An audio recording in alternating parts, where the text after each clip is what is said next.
नारद जी ने कहा कि जब भगवान ने वाराह रूप धारण करके हिरणाक्ष को मार डाला तब भाई से बड़ा प्रेम था हिरण्यकश्यप को।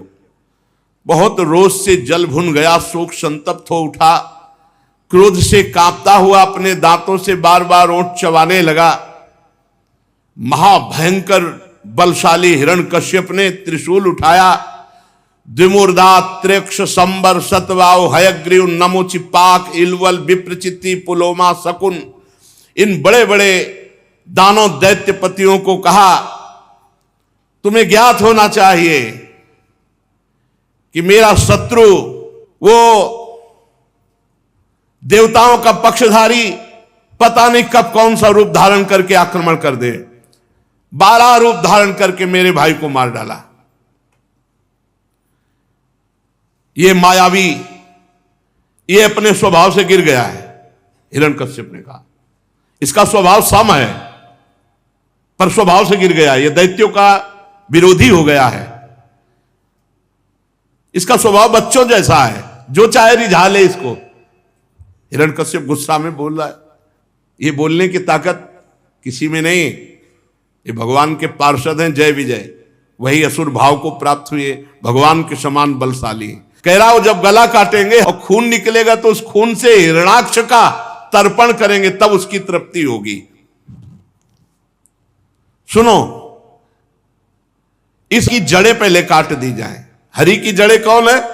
ये जितने नाम जपने वाले भगत हैं, गौएं हैं, ब्रह्म ऋषि हैं, ये सब हरि की जड़ें हैं। हिरण्यकश्यप ने आदेश कर दिया मारो। वैसे प्रायः राक्षसी बुद्धि बढ़ती जा रही, प्रायः राक्षसी बुद्धि। अब लोग ऐसा खान पान गंदा करने लगे, बुद्धि भ्रष्ट हो गई है कि कैसे बताए। हिरण्यकश्यप ने आदेश कर दिया सनातन धर्म की जड़ों को काट डालो। यही सनातन धर्म की जड़ है। देवता, ऋषि, ब्रह्म ऋषि, गाय, वर्णाश्रम धर्म। हिरण्यकश्यप की आज्ञा स्वीकार करके द्विमूर्धा त्रयक्ष संबर सतवाव हयग्रीव नमुच पाक इलवल विप्रति पुलोमा शकुन, ये सब बड़े बड़े राक्षस उजाड़ करने लगे। दैत्य तो स्वभाव से ही ऐसे होते हैं, गांव के गांव आग लगा दिए, निरीह प्रजा को काट काट के फेंकने लगे। देवता लोग स्वर्ग छोड़कर भाग गए। हिरण्यकश्यप जब त्रिशूल उठा के आक्रमण किया, कोई नहीं, पूरा लोक का लोक खाली। हिरण्यकश्यप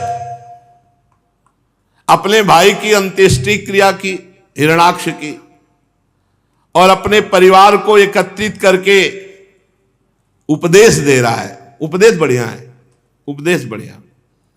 हिरण्यकश्यप ने कहा मेरी प्यारी मां, और भाई की पत्नी से कहा बहू और पुत्रो, तुम हिरणाक्ष की मां हो, हिरणाक्ष की बहू हो, हिरणाक्ष के पुत्र हो, शोक नहीं करना चाहिए। वो वीर गति को प्राप्त हुआ है युद्ध में, और शत्रु बहुत बड़ा हरि, खेद की बात नहीं।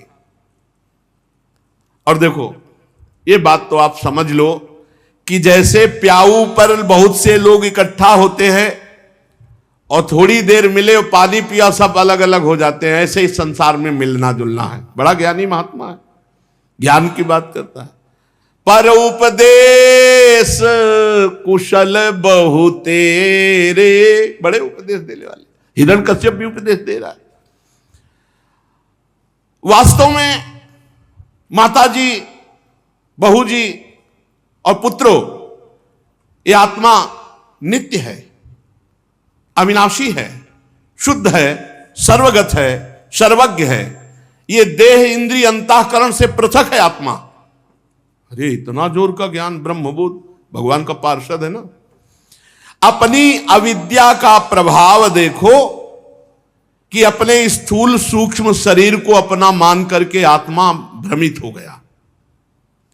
जैसे हिलते हुए पानी में प्रतिबिंब हिलता नजर आवे तो चंद्रमा नहीं हिलता, सूर्य नहीं हिलता, ऐसे ही दुख सुख में मन जब हिलता है तो आत्मा में कोई फर्क नहीं पड़ता, लेकिन मन में तदात्म होने के कारण वो दुख सुख का भोक्ता बन जाता है। इसका कोई संबंध नहीं दुख सुख से, मान अपमान, जन्म मृत्यु से आत्मा का। ये जन्म मृत्यु, शोक, चिंता अविवेक के कारण होती, विवेक नहीं है इसलिए ऐसा होता है, अज्ञान के कारण। देखो, तुम लोग शोक मत करो, आत्मा शोक करने योग्य नहीं है। हम तुमको एक इतिहास सुनाते हैं, मरे हुए मनुष्य के संबंधियों के साथ यमराज की बातचीत। तुम लोग ध्यान से सुनो, तुम्हारा दुख दूर हो जाएगा। उशीदर देश में एक बड़ा यशस्वी राजा था, उनका नाम था सुयज्ञ। लड़ाई में शत्रुओं ने उसे मार डाला तो उसके भाई बंधु घेर कर बैठकर रो रहे थे। रानियां छाती पीट रही थी, हा नाथ मैं तो अभागिनी हो गई, बेमौत मारी गई, ऐसे बार बार उनके छाती में हाथ मार के रो रही थी।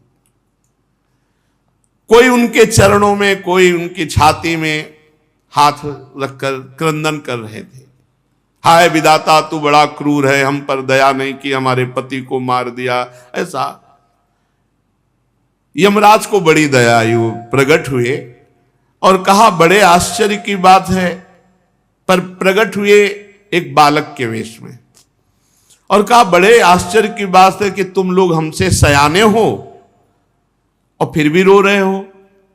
क्या पहली बार कोई मरा है? यहां सबको मरना पड़ता है, इसका नाम मृत्यु लोक है, और जो मरता है वो यहां से जाता है। रोने की जरूरत क्या है? तुम लोग क्यों रो रहे हो? ये जहां से आया वहां चला गया, तुमको भी जाना है, एक ना एक दिन हमको भी जाना है। फिर ये झूठा मूठा रोने का नाटक क्यों कर रहे हो? हम तो बच्चे हैं, लाख गुना अच्छे हैं, हमारे कोई माँ बाप नहीं, शरीर में हमारे पर्याप्त बल नहीं, पर हमें कोई चिंता नहीं, क्योंकि मैं जानता हूं हरि रक्षक है, हरि ही पालन करेगा। जो गर्भ में रक्षा की वही बाहर भी रक्षा करेगा, और जो जन्मा है वो मरेगा निश्चित। इसलिए रोना क्यों? रोना बिल्कुल ठीक नहीं बनता। रानियों, तुम अपने पति को पूर्व जन्म में नहीं जानती थी, इस जन्म में केवल समयानुसार 20, 30, 40 वर्ष, अब वो शरीर से अलग हो गया तो तुम इस तरह रो रही हो अपने स्वार्थ की पूर्ति के लिए।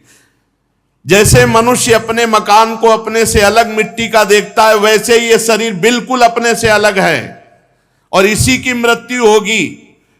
जैसे फेन बुलबुला, कितनी देर रोके रहोगे? वो जैसे पानी का बुलबुला है, कितनी देर फूट ही जाएगा।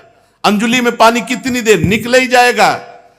पत्ते में लटकी हुई बूंद कितनी देर गिरी जाएगी। ऐसे ही मरना ही है, आज नहीं तो कल मरना है, सबको यहां मरना है। तुम शोक क्यों कर रहे हो? तुम अगर परिचय की बात कर रहे हो तो जिसका परिचय प्राप्त किया वो शरीर तुम्हारे आगे पड़ा है, और जिससे परिचय नहीं तो उसके लिए रोया क्यों जाए?